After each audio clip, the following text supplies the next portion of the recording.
God has put something inside of you that only you can accomplish. He has wired you in a way that he wants to utilize your gift to do something amazing in this world. And some of you, God keeps speaking to you and you keep,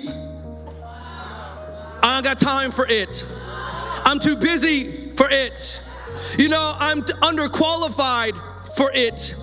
I can't do it. And you just keep walking around it and you excuse it and you talk about your background and you talk about your family and you talk about what you don't have and you talk about if you were in a different position you would do it, but I can't do it, so I just keep escaping it. Oh, someone else can get to that. Someone else can do that. Someone else has time for that. You know, I'm too old for that. I'm too young for that. I'm not smart enough for that. I'm too smart for that. That's below me. That's above me. And we got all these excuses why we won't deal with it. What's your it? Here's what I know. Here's what I know is that with this example of Nehemiah, we see these walls that have been down for 120 years, and he steps in the scene and rebuilds it in 52 days. And here's what I want to let you know. I don't know what your it is. Maybe your it has been you've been avoiding your kids that you had, and because the baby mama, baby daddy drama, you haven't been involved with it as much as you wanted to be. I don't know if it's a dream. I don't know if it's a purpose. I don't know if it's a calling. Some of you, God keeps pulling you to get involved with VOO Church, and you hear about the growth track every single week, but you're like, no.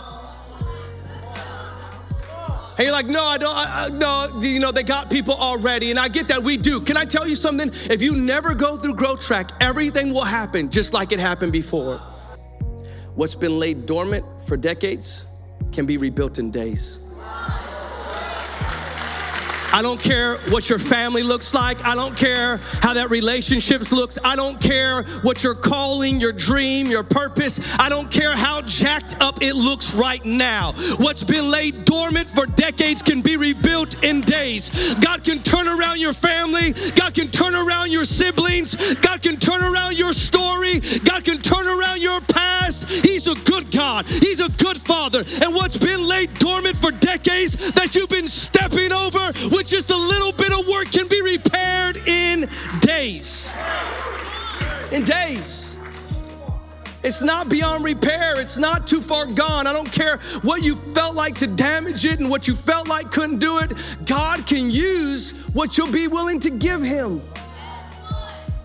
You know what's interesting about this story, Nehemiah, is like, here's what a lot of people think, like, well, you know, Pastor, I don't know how to build nothing. Well, Nehemiah was a cupbearer. He had clean fingernails, y'all. Freshly manicured.